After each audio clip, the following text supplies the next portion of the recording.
Bonjour audience, prêt pour un nouvel épisode de Toon Girls avec un rugissant? Achevons donc cette série de 3 vidéos revenant sur les adaptations animées de l'univers DC. Parce que si Marvel a les meilleurs films, et encore, DC a indubitablement les meilleures séries animées. Pour rendre hommage à ces super héroïnes... Auteur, super auteur. Auteur, super auteur.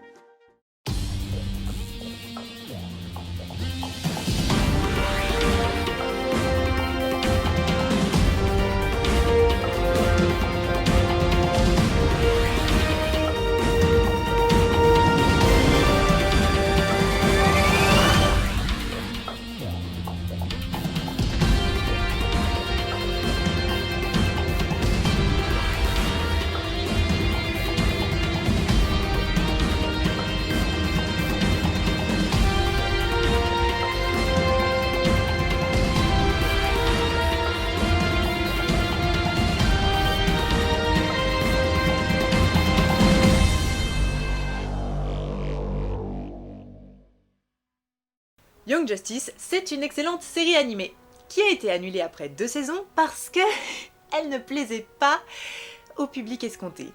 D'après Paul Dini, qui, interviewé dans un podcast, a fait un petit scandale, eh bien, on n'était pas content parce que la série plaisait trop aux filles, et que les filles, ça achète pas les jouets qui rentabilisent la série. Nous vivons dans un monde merveilleux. Même si je trouve que la saison 1 de Young Justice est indubitablement supérieure à la saison 2, je trouve dommage d'abandonner là une série prometteuse qui avait su concilier l'esprit de la Ligue des Justiciers et des Teen Titans. En effet, Young Justice, c'est une équipe de super-héros sidekicks qui dans les comics originaux faisait partie des Teen Titans.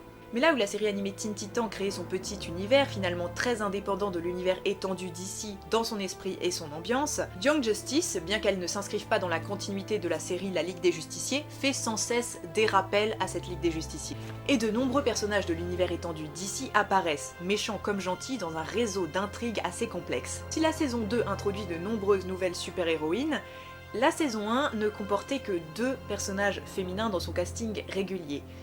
3 à la rigueur avec Zatanna, et peut-être 4 avec Black Canary qui tenait juste le rôle de coach. J'aime beaucoup Zatanna, mais j'ai jamais grand chose à en dire en fait.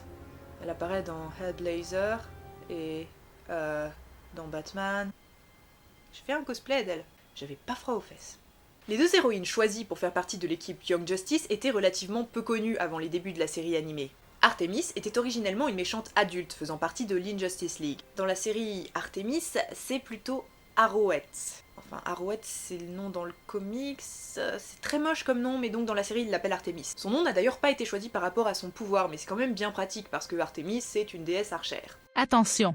À partir de maintenant, cette vidéo sera pleine de spoilers.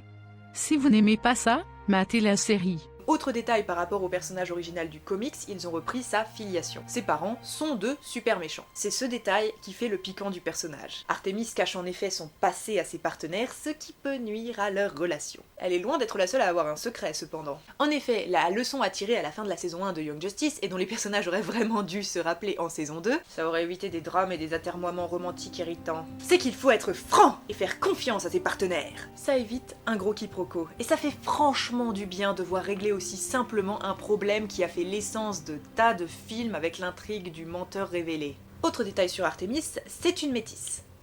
Vietnamienne. Mais... Je suis jamais bien placée pour en parler, mais elle se teint les cheveux depuis qu'elle a 9 ans en fait. Quitte à introduire des personnages asiatiques dans un casting, faut peut-être assumer leurs origines jusqu'au bout et leur donner l'aspect de ce qu'ils sont. Je sais pas... Je me sens toujours vraiment déplacée pour parler de ce genre de problème, donc je vais peut-être vous renvoyer à des liens en description. Enfin, Artemis, c'est le garçon manqué, là où Miss Martian serait la vraie fille. Souvent, pour les personnages féminins, dans les dessins animés destinés à un public mixte ou masculin, t'auras toujours la vraie fille et la garçon manqué. Et puis quand il y a 3 personnages féminins, t'as l'intello, la vraie fille et la garçon manqué. Enfin, dans cette optique-là, au moins on évite le syndrome de la Schtroumpfette où les seules caractéristiques du personnage féminin, de l'unique personnage féminin, c'est d'être féminin. Avec Artemis et Miss Martian, on a donc une garçonne et une fille-fille. Ce que je trouve vraiment dommage avec ces 2 personnages féminins, et qui est une potentialité gâchée à mon sens, c'est qu'ils ne partagent pas une relation aussi intéressante qu'elle aurait pu l'être. Par rapport à la relation Raven-Starfire, elles échangent à peine 2-3 mots. Souvent c'est ah, tu as vu Superboy comme il est mignon. Mais donc Miss Martian, qui est quand même assez intéressante. Elle a été créée en 2006 pour les Teen Titans, c'est donc une super-héroïne toute jeunette. Les scénaristes de l'époque voulaient intégrer Supergirl à la série, mais je crois que Supergirl n'était pas disponible et Starfire, l'autre extraterrestre exubérante de DC, n'était pas disponible non plus dans la continuité. Ils ont donc décidé de créer un nouveau personnage, encore un, et ça a donné Miss Martian, qui ressemble effectivement beaucoup à Supergirl et Starfire. Était-il si utile que cela de la créer? Eh bien oui, parce qu'elle a des caractéristiques qui la rendent unique. En effet, si elle se donne l'apparence d'une martienne verte grâce à ses pouvoirs de métamorphe, en réalité, elle est une martienne blanche, ce qui signifie qu'elle ressemble à ça. C'est plutôt osé, non, de faire de son héroïne une bestiole pareille. Sans compter la métaphore du racisme que ça implique, puisque les martiens verts sont considérés comme supérieurs aux martiens blancs, même si on peut trouver ambigu de faire des blancs l'espèce opprimée. Enfin bref, les 3/4 du temps, hélas, Miss Martian garde une apparence beaucoup plus lisse.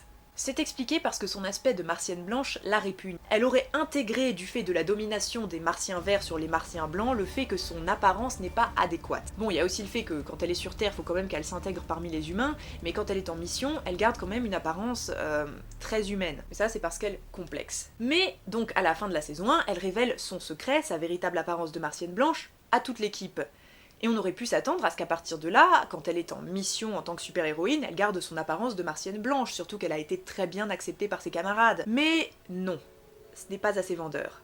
Alors après, je comprends en termes de psychologie, si on va par là, qu'elle préfère garder une apparence, qu'elle accepte plus elle-même, tout ça, c'est son corps, elle fait ce qu'elle veut, gna gna gna, mais symboliquement, en faire un monstre, ça aurait été 1000 fois plus intéressant. Mais c'était sans doute pas assez vendeur. À côté, il y a un truc qui est montré, c'est que son petit ami Superboy, qui est lui-même un clone, donc voilà, ça se pose là, l'accepte comme elle est en martienne blanche. Après, c'est pas lui qui va déterminer l'aspect qu'elle va prendre, puisque c'est une question qui la regarde elle, c'est son choix à elle, tout ça, mais j'ai trouvé ça plutôt cool qu'un garçon accepte une fille, qu'importe son apparence. Et j'aurais trouvé intéressant de voir un beau gosse sortir avec un monstre. Ça aurait été une image hyper positive! Petit aparté sur le traitement des couples qui est le point fort de la saison 2 de Young Justice par rapport à la saison 1. Déjà, quasiment tous les personnages féminins sont dans des relations de couple hétérosexuelles dans la série. Et en plus, il y a 2 fois plus de mecs, c'est un peu énervant. Ensuite, en saison 1, c'est traité de façon très irritante, avec des flirts maladroits du genre gênant à regarder, et des bisous collectifs à la fin façon Hélène et les garçons. Sérieusement, cette séquence. Bref, c'est nul. C'est des ados, ça se comprend, mais c'est quand même nul. En saison 2, par contre, on gagne des siècles de maturité. On a Artemis qui sort avec Kid Flash. Dans la saison 1, leur relation se construit à partir du vieux cliché du « je t'engueule parce que je t'aime ». Dans la saison 2, on nous montre au contraire une relation adulte et posée. Et à côté, on a Miss Martian qui a rompu avec Superboy. Bon, la façon dont ils se font la gueule et son Rebound Boy sont vraiment nazes, mais les causes de la rupture et leurs discussions à ce sujet ajoutent beaucoup d'ambiguïté et de profondeur au personnage. Miss Martian préfère l'illusion qu'elle crée à son vrai corps.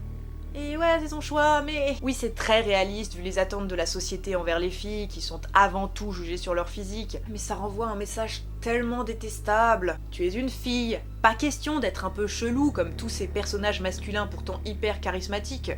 Ou pas, comme Lagon Boy avec lequel tu sors. Qui a le droit d'être monstrueux, lui. Non, tu es une fille. Le plus bizarre qu'on puisse admettre de ta part, c'est une peau d'une couleur un petit peu chelou, genre vert ou orange comme Starfire. Non, sinon tu dois être bonne. C'est pas possible. Hein. Non. Je trouve vraiment dommage qu'on reste à mi-chemin dans le développement de ce personnage. Néanmoins, le cas de Miss Martian met en évidence la dichotomie qui existe entre une bien-pensance qu'on pense martelée et exagérée alors qu'elle serait supposée être intégrée, et la réalité des faits. Acceptez-vous tel que vous êtes. Mais non, en fait, c'est pas assez vendeur. Non, restez dans la norme, hein, jolie et mince et tout ça. Dans le comics, Miss Martian finit heureusement par plus ou moins assumer sa forme blanche. On est quand même loin du monstre. Hein. Mais pour qu'on voit ça dans le dessin animé, il faudra attendre... jamais en fait. Parce que dès qu'une série animée plaît trop aux filles, on l'annule. C'était un épisode dark. Idéal pour conclure cette série so dark. Les super-héros sont si sombres aujourd'hui. Ouh. Quand je l'ai acheté, je pensais que ce serait comme les t-shirts de Superboy, mais en fait, c'est pas tout à fait le symbole de Superboy, alors je suis déçue. Moi j'aime bien Superboy, même si tout le monde le déteste parce que tout le monde dit que c'est un émo. Moi j'aime bien les émos. Puis j'aime bien les clones parce qu'ils ont des problèmes existentiels.